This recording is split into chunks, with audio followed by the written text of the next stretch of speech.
नमस्कार दोस्तों, स्वागत है आपका आज के मुख्य समाचार में, जिसमें सबसे पहली और बड़ी खबर में आपको बताएंगे कि आरएसएस का सामना मिलकर करेंगे, तीनों कृषि कानून को वापस करके ही दम लेंगे। ये बड़ा बयान दिया है राहुल गांधी ने। दूसरी बड़ी खबर में जिक्र होगा कि अलवर में मुझ पर हुआ हमला भाजपा कार्यकर्ताओं द्वारा पूर्व नियोजित था। जी हां दोस्तों, राकेश टिकैत का बेहद बड़ा बयान और कहा है कि मुझ पर जो हमला हुआ है वो भाजपा के कार्यकर्ताओं द्वारा प्लान किया गया था। और तीसरी बड़ी खबर में जिक्र होगा कि ममता ने पीएम मोदी पर साधा निशाना, कहा देश को ठीक से चला नहीं रही है भाजपा, बंगाल को क्या सोनार बांग्ला बनाएंगे। दोस्तों, हर एक खबर की गहराई में आपको ले जाएंगे, लेकिन उससे पहले अगर आपको भी ऐसा लगता है कि किसान आंदोलन का मुद्दा भाजपा को बंगाल में बड़ा नुकसान पहुंचा सकता है, तो आप अभी इस वीडियो को लाइक कीजिए और इस लाल बटन को दबा के इस चैनल को फ्री में सब्सक्राइब करके घंटी बजाकर कमेंट में लिखिए जय हिंद। दोस्तों, रुक करते हैं तमाम बड़ी खबरों की तरफ। आरएसएस का सामना मिलकर करेंगे, तीनों कृषि कानूनों को वापस करा के दम लेंगे,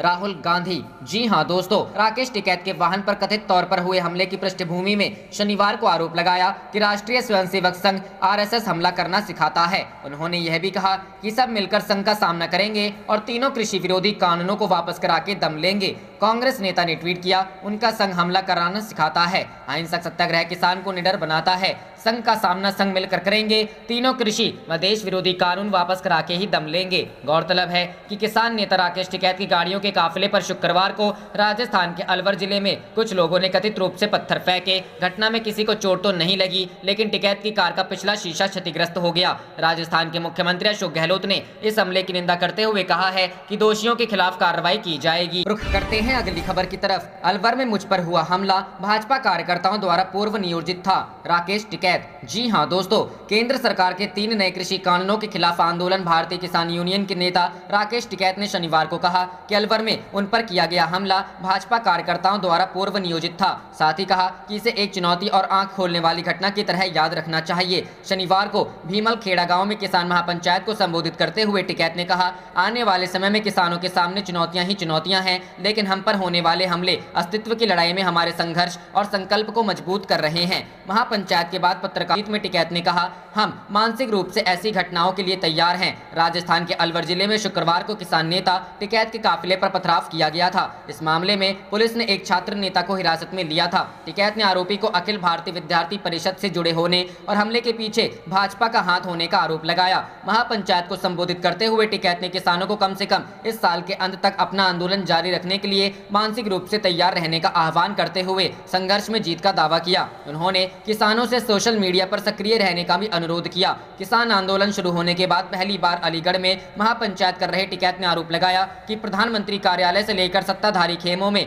कॉरपोरेट घरानों की मजबूती पकड़ है। कृषि कानूनों की आलोचना करते हुए उन्होंने कहा कि इन कानूनों के तहत किसानों को नियमों और शर्तों से बाध्य किया जाएगा। उन्होंने दावा किया कि इन कानूनों से किसानों के लिए अपनी पसंद के बीजों का उपयोग करना असंभव हो जाएगा और किसानों को इस हद तक हताश होना पड़ेगा कि वे अपनी जमीन को कॉरपोरेट को बेचने के लिए मजबूर हो जाएंगे। रुख करते हैं अगली खबर की तरफ। ममता ने पीएम मोदी पर साधा निशाना, कहा देश को ठीक से चला नहीं रही बीजेपी, बंगाल को क्या सोनार बांग्ला बनाएंगे। जी हां दोस्तों, पश्चिम बंगाल की मुख्यमंत्री ममता बनर्जी बीजेपी पर जमकर बरसी। उन्होंने कहा कि बीजेपी बंगाल को बांट देना चाहती है, बीजेपी बंगाल विरोधी है। उन्होंने कहा कि बंगाल सोनार माटी है, इस माटी में बीजेपी को नहीं आने देना है। इससे पहले प्रधानमंत्री नरेंद्र मोदी ने पश्चिम बंगाल के हुगली में एक रैली को संबोधित करते हुए विधानसभा चुनावों में जीत का दावा किया। उन्होंने कहा कि 2 मई के बाद सोनार बांग्ला बनाने का काम शुरू होगा। पीएम मोदी के बयान पर राज्य की मुख्यमंत्री ममता बनर्जी ने निशाना साधा। सीएम ममता ने कहा कि बीजेपी देश ठीक से नहीं चला रही, बंगाल को क्या सोनार बांग्ला बनाएगी। पीएम मोदी ने क्या कहा?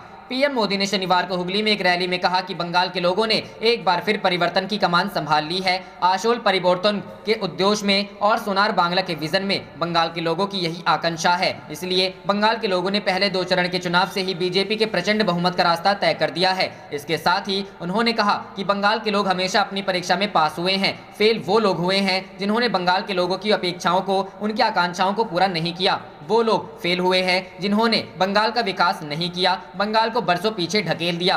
सीएम ममता का पलटवार। सीएम ममता बनर्जी ने कहा, पश्चिम बंगाल को मैंने बोला था बंगाल कर दो, लेकिन नहीं किया और आज आकर बोल रहे हैं कि सोनार बांग्ला बनाएंगे। सड़ा हुआ फूल नहीं चाहिए। बीजेपी देश को ठीक से चला नहीं रही, बंगाल को सोनार बांग्ला बनाएंगे। बंगाल के ऊपर बीजेपी सिर्फ हमला कर रही है। बंगाल सुनार माटी है, यही माटी मेरा सपना है। इस माटी में बीजेपी को नहीं आने देना है। बीजेपी महिला विरोधी पार्टी है। इसके साथ ही ममता बनर्जी ने आरोप लगाया कि बीजेपी ने बिहार और यूपी से गुंडों को बुलाया है, बाहर से आकर बंगाल में बोल रहे हैं कि बंगाल को बनाएंगे, पहले दिल्ली में कुछ करो। मुख्यमंत्री ने कहा, मैं हिंदू भाइयों को बोलना चाहती हूं कि बीजेपी की बात में आकर हिंदू मुस्लिम मत करो। बीजेपी बंगाल को बांट देना चाहती है। बीजेपी कुछ नहीं जानती, बीजेपी बंगाल विरोधी है। रुख करते हैं अगली खबर की तरफ। सीएम खट्टर के रोहतक आगमन पर किसानों ने काटा बवाल, 2 बार बदली हेलीकॉप्टर लैंडिंग की जगह। जी हां दोस्तों, देश भर में किसान आंदोलन का सबसे ज्यादा प्रभाव पंजाब और हरियाणा में है। कृषि कानूनों के विरोध के चलते भाजपा और उनके गठबंधन के नेताओं को लोगों के गुस्से का भयंकर सामना करना पड़ रहा है। शुक्रवार को हरियाणा के उप मुख्यमंत्री दुष्यंत चौटाला किसानों के विरोध के कारण अपने तयशुदा कार्यक्रम में नहीं शामिल हो पाए थे। वहीं आज शनिवार को हरियाणा के मुख्यमंत्री मनोहर लाल खट्टर को भी किसानों का विरोध झेलना पड़ा। किसानों के विरोध के चलते सीएम खट्टर के हेलीपैड को 2 बार बदलना पड़ा। शनिवार को मुख्यमंत्री मनोहर लाल खट्टर भाजपा सांसद अरविंद शर्मा के पिता की 17वीं में शामिल होने रोहतक पहुंचे थे। मुख्यमंत्री के रोहतक आगमन की सूचना मिलते ही किसानों ने विरोध प्रदर्शन करना शुरू कर दिया। सुबह से ही किसान मुख्यमंत्री मनोहर लाल खट्टर के लिए बनाए गए हेलीपैड के आसपास जमे थे। जैसे ही किसानों को मुख्यमंत्री के आने की सूचना मिली तो किसानों ने हेलीपैड की तरफ बढ़ना शुरू कर दिया। इस दौरान पुलिस और किसानों के बीच हिंसक झड़प हुई। पुलिस ने किसानों को तितर बितर करने के लिए लाठीचार्ज भी किया, लेकिन इसके बावजूद भी किसान हेलीपैड के पास पहुंच गए। किसानों के ऊपर किए गए लाठीचार्ज में कई लोगों को चोटें भी आईं। इस झड़प में कुछ पुलिसकर्मी भी घायल हो गए। हिंसक माहौल को देखते हुए क्षेत्र के आईजी संदीप खिरवार भी मौके पर पहुंच गए, जिसके बाद आनन फानन में मुख्यमंत्री के हेलीकॉप्टर की लैंडिंग पुलिस लाइन में करवाई गई। जिसके बाद मुख्यमंत्री मनोहर लाल खट्टर भाजपा सांसद अरविंद शर्मा के पिता की शोक सभा में शामिल होने पहुंचे। रोहतक में मुख्यमंत्री के कार्यक्रम की सुरक्षा के पुलिस ने कड़े इंतजाम किए थे। पास के जिलों से भी पुलिस की कई कंपनियों को बुलाया गया था। बता दें कि शुक्रवार को हरियाणा के उप मुख्यमंत्री दुष्यंत चौटाला को किसानों के विरोध के कारण 8 किलोमीटर की दूरी सफर करने के लिए भी हेलीकॉप्टर का सहारा लेना पड़ा। दुष्यंत चौटाला शुक्रवार को हिसार के चौधरी चरण सिंह हरियाणा कृषि विश्वविद्यालय जाने के लिए हिसार एयरपोर्ट से हेलीकॉप्टर में उड़ान भरनी पड़ी। हिसार एयरपोर्ट से विश्वविद्यालय तक की दूरी सिर्फ 8 किलोमीटर है। कृषि कानूनों के विरोध में किसानों ने बीजेपी जेजेपी गठबंधन सरकार के नेताओं का सामाजिक बहिष्कार करने का ऐलान किया हुआ। रुख करते हैं अगली खबर की तरफ। अपनी ही सरकार और मुख्यमंत्री पर भड़के बीजेपी विधायक, कहा मैं पार्टी का बंधुआ मजदूर नहीं। जी हां दोस्तों, हिमाचल प्रदेश में बीजेपी के एक विधायक ने अपने ही मुख्यमंत्री और सरकार के खिलाफ मोर्चा खोल दिया है। बीजेपी के विधायक अनिल शर्मा ने शनिवार को प्रेस कॉन्फ्रेंस बुलाकर मुख्यमंत्री जयराम ठाकुर और मंत्री महेंद्र सिंह ठाकुर पर जमकर निशाना साधा। उन्होंने कहा कि सीएम जयराम ठाकुर मंडी में आकर कहते हैं कि बेहतर होता अगर सदर विधायक उनके साथ होते, जबकि खुले मंच पर पार्टी के नेताओं ने ही मुझे जलील किया। शिवरात्रि महोत्सव में मुझे पूरी तरह से नजरअंदाज किया गया। इसके बाद भी मुख्यमंत्री को लगता है कि विधायक उनके साथ चलें। उन्होंने कहा कि सदर क्षेत्र उनका परिवार है और आज वो अपना परिवार के लिए खड़े हैं। वो हर स्तर पर अपनी आवाज बुलंद करेंगे। अनिल शर्मा ने कहा कि नगर निगम के चुनावों में लोगों को डरा धमका कर वोट मांगे जा रहे हैं। यदि मंडी शहर में विकास करवाया गया होता तो गली गली घूमकर वोट नहीं मांगने पड़ते। महेंद्र सिंह ठाकुर ने शहरी विकास मंत्री रहते मंडी शहर में धर्मपुर के लोगों को स्थापित किया और आज भी वो ऐसा ही कर रहे हैं। यहाँ के लोगों को कहीं और फेंका जा रहा है और धर्मपुर के लोगों को यहाँ स्थापित किया जा रहा है। उन्होंने कहा कि यदि नगर निगम बीजेपी की बनी तो उसमें भी धर्मपुर के लोगों का ही कब्जा हो जाएगा। अनिल शर्मा ने कहा कि नगर निगम के चुनाव उनके परिवार की राजनीतिक भविष्य का फैसला करेंगे। लोगों ने मन बना लिया है कि अब बीजेपी को सबक सिखाना है। प्रेस कॉन्फ्रेंस में अनिल शर्मा दस्तावेजों के साथ आए थे। उन्होंने कहा कि मंडी जिला में सिर्फ सराज और धर्मपुर में ही विकास के कार्य करवाए जा रहे हैं। सारी योजनाओं का पैसा सिर्फ इन्हीं 2 क्षेत्रों पर किया जा रहा है। उन्होंने कहा कि जयराम ठाकुर प्रदेश के नहीं बल्कि सिर्फ सराज के मुख्यमंत्री बनकर रह गए। रुख करते हैं अगली खबर की तरफ। राकेश टिकैत पर हमले के आरोप में एबीवीपी नेता समेत 16 गिरफ्तार। बीजेपी बोली वहां पुलिस थी, हमला कैसे हुआ? जी हां दोस्तों, किसान नेता राकेश टिकैत के काफिले पर शुक्रवार को राजस्थान के अलवर जिले के तातरपुर चौराहे पर हमला हुआ था। कुछ लोगों ने स्वागत के बहाने उनकी गाड़ी रुकवाई और फिर हमला कर दिया। उनके ऊपर स्याही भी फेंकी गई थी। साथ ही उनकी कार कार के शीशे भी फोड़ दिए थे। इस हमले के बाद राकेश टिकैत ने ट्वीट कर इसके लिए भाजपा पर आरोप लगाया था। टिकैत का आरोप था कि भाजपा के गुंडों ने उनके ऊपर हमला किया है। एफआईआर के मुताबिक राकेश टिकैत के काफिले पर शुक्रवार शाम 33 लोगों ने हमला किया था। इस मामले में अब तक 16 लोग गिरफ्तार किए जा चुके हैं। एफआईआर के मुताबिक स्वागत करने के बहाने पहले टिकैत की गाड़ी रुकवाई गई, उसके बाद लाठी से कार का शीशा तोड़ दिया। इसके अलावा टिकैत पर काली स्याही भी फेंकी गई। इस हमले में राकेश टिकैत और राजस्थान के डीजीपी एमएल लाठर के ससुर राजा राम मील के सुरक्षाकर्मी से हथियार भी छीनने की कोशिश की गई। 33 लोगों ने हमला किया था, 16 गिरफ्तार। टिकैत पर हमले के मामला शुक्रवार देर रात दर्ज किया गया। इस हमले में पुलिस ने एबीवीपी के कार्यकर्ता कुलदीप सिंह यादव समेत 16 लोगों को गिरफ्तार किया है। राकेश टिकैत पर यह हमला उस वक्त हुआ था जब वो सावली में सभा करने के बाद बानसूर में सभा करने जा रहे थे। रुख करते हैं अगली खबर की तरफ। इलेक्शन कमीशन को मोदी जी और अमित शाह के प्रचार पर भी लगानी चाहिए बैन ताकि निष्पक्ष चुनाव हो, सुरजेवाला। जी हां दोस्तों, चुनाव आयोग ने शुक्रवार को असम सरकार के मंत्री और भाजपा नेता हेमंत बिस्वा शर्मा को बोडोलैंड पीपुल्स फ्रंट के अध्यक्ष एच मोहिलारी के खिलाफ कथित रूप से धमकी भरे बयान देने के मामले में तत्काल प्रभाव से 48 घंटे तक चुनाव प्रचार करने से रोक दिया है। चुनाव आयोग के इस एक्शन के बाद विपक्ष हमलावर है। कांग्रेस का आरोप है कि बीजेपी विधानसभा चुनाव को प्रभावित करने के लिए तरह तरह के हथकंडे अपना रही है।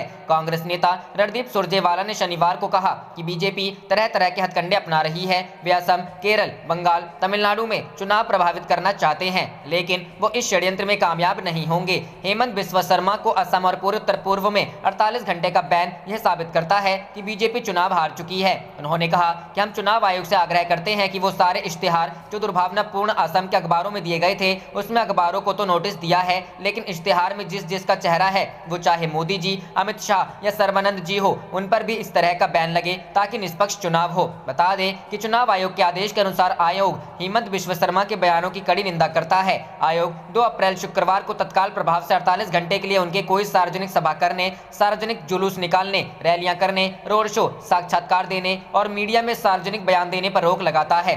शर्मा को 4 अप्रैल तक प्रचार एवं संबंधित गतिविधियां करने से रोक दिया गया है। असम में तीसरे एवं अंतिम चरण के मतदान के लिए प्रचार 4 अप्रैल की शाम को थम जाएगा, जबकि 6 अप्रैल को मतदान होगा। कांग्रेस ने आयोग से शर्मा के बयान को लेकर उनके खिलाफ कार्रवाई की मांग की थी। शर्मा ने चुनाव आयोग को नोटिस को लेकर शुक्रवार को दिए गए जवाब में आरोपों को खारिज किया था। हालांकि आयोग ने कहा कि वह शर्मा के जवाब से संतुष्ट नहीं है। शर्मा ने कहा था कि अगर मोहिलारी विद्रोही नेता एम बाथा के साथ उग्रवाद को बढ़ावा देते हैं तो केंद्रीय जांच एजेंसी एनआईए के माध्यम से उन्हें जेल भेजा जाएगा। बोडोलैंड पीपुल्स फ्रंट असम में कांग्रेस का सहयोगी दल है। पहले यह दल भाजपा के रुख करते हैं अगली खबर की तरफ। एक्शन में इलेक्शन कमीशन, बीजेपी मंत्री के चुनाव प्रचार पर लगाई 48 घंटे की रोक। जी हां दोस्तों, चुनाव आयोग ने शुक्रवार को असम सरकार के मंत्री और भाजपा नेता हेमंत बिस्वा शर्मा के चुनाव प्रचार करने पर 48 घंटे के लिए रोक लगा दी है। शर्मा ने बोडोलैंड पीपुल्स फ्रंट के अध्यक्ष एच मोहिलारी के खिलाफ कथित रूप से धमकी भरे बयान दिए थे। शर्मा ने दिया था ये बयान। शर्मा ने कहा था, अगर मोहिलारी विद्रोही नेता एम बाथा के साथ उग्रवाद को बढ़ावा देते हैं तो केंद्रीय जांच एजेंसी एनआईए के माध्यम से उन्हें जेल भेजा जाएगा। शर्मा के इस बयान को कांग्रेस ने धमकी भरा करार दिया और चुनाव आयोग से शर्मा के खिलाफ कार्रवाई की मांग की थी, जिसके बाद आयोग ने संज्ञान लेते हुए तत्काल प्रभाव से अगले 48 घंटे तक शर्मा के चुनाव प्रचार पर रोक लगा दी। चुनाव आयोग के आदेश जारी कर कहा, आयोग हेमंत बिस्वा शर्मा के बयानों की कड़ी निंदा करता है। आयोग 2 अप्रैल शुक्रवार को तत्काल प्रभाव से 48 घंटे के लिए उनके कोई सार्वजनिक सभा करने, सार्वजनिक जुलूस निकालने, रैलियां करने, रोड शो, इंटरव्यू देने और मीडिया में सार्वजनिक बयान देने पर रोक लगाता है। गौरतलब है कि बोडोलैंड पीपुल्स फ्रंट असम में कांग्रेस का सहयोगी दल है। पहले यह दल भाजपा के साथ। रुख करते हैं अगली खबर की तरफ। दिग्विजय सिंह ने ईवीएम बीजेपी पर उठाए सवाल, पूछा बटन कोई भी दबाओ तो वोट सत्ता पार्टी को, ऐसा क्यों? जी हां दोस्तों, मध्य प्रदेश के पूर्व मुख्यमंत्री दिग्विजय सिंह ने ईवीएम को लेकर बीजेपी पर निशाना साधा। उन्होंने कहा कि ईवीएम और बीजेपी का अजब संयोग है, सारी शिकायतें इन दोनों को लेकर ही होती हैं। शिकायत भी यही होती है कि बटन किसी का भी दबाएं मगर वोट बीजेपी को जा रहा है। उन्होंने मीडिया से सवाल उठाया कि जब भी अवैध रूप से ईवीएम मिलती है वो भाजपा नेताओं के पास ही क्यों पाई जाती है। पूर्व मुख्यमंत्री ने 2018 के मध्य प्रदेश विधानसभा चुनाव का जिक्र करते हुए कहा कि मंत्री भूपेंद्र सिंह चुनाव लड़ रहे थे, उनकी निजी बस में ईवीएम मिली थी। कल रात असम में भाजपा उम्मीदवार की गाड़ी से ईवीएम मिली है, यह क्या है? चुनाव आयोग ने भी 4 लोगों को निलंबित कर दिया और एक बूथ पर दोबारा मतदान होगा, यह क्यों हो रहा है? दिग्विजय सिंह ने कहा कि बीजेपी और ईवीएम पर कभी कोई चर्चा नहीं होगी क्या? इस मसले पर चुनाव आयोग को संज्ञान लेना चाहिए। ऐसा क्यों होता है कि जब भी फायदा पहुंचाने की बात होती है तो भाजपा को ही होता है। भाजपा के कांग्रेस हार रही है दावे पर उन्होंने कहा कि हार जीत का फैसला 2 मई को होगा। दिग्विजय सिंह ने कुछ दिन पहले ही शिवराज सरकार को आड़े हाथों लिया था। उन्होंने कहा था, जब मध्य प्रदेश बेरोजगारी और महंगाई जैसे मुद्दों से जूझ रहा है, ऐसे हालात में सरकार को उन पर ध्यान देना चाहिए। व्यापम का दूसरा अध्याय शुरू हो गया है। महंगाई बढ़ रही है, गैस पेट्रोल के दाम लगातार बढ़ रहे हैं। सरकार के पास छात्रवृत्ति बांटने के लिए पैसा नहीं है। इन परिस्थितियों में सरकार को लव जिहाद की पड़ी हुई है। दिग्विजय सिंह ने कहा था, सिर्फ हिंदू मुस्लिम, कब्रिस्तान शमशान और हिंदुस्तान पाकिस्तान के अलावा भाजपा के पास कोई एजेंडा नहीं है।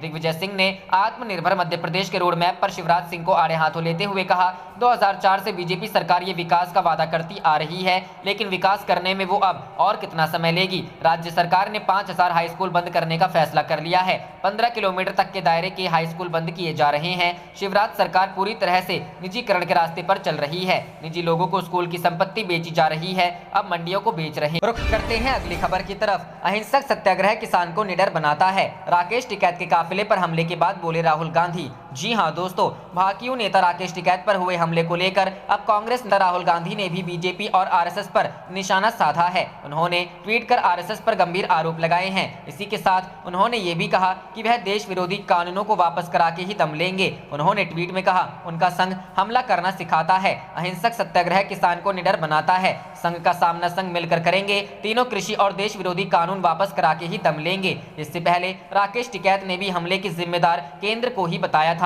राकेश टिकैत ने कहा, केंद्र के अलावा इसका जिम्मेदार और कौन हो सकता है। वो उनके युवा विंग के लोग थे। वो कह रहे थे, राकेश टिकैत गो बैक, मैं कहां जाऊं। उन्होंने मुझ पर पत्थर फेंके, लाठियां चलाई। वो हमसे क्यों लड़ रहे हैं? हम किसान हैं, कोई राजनीतिक पार्टी नहीं। क्या है पूरा मामला?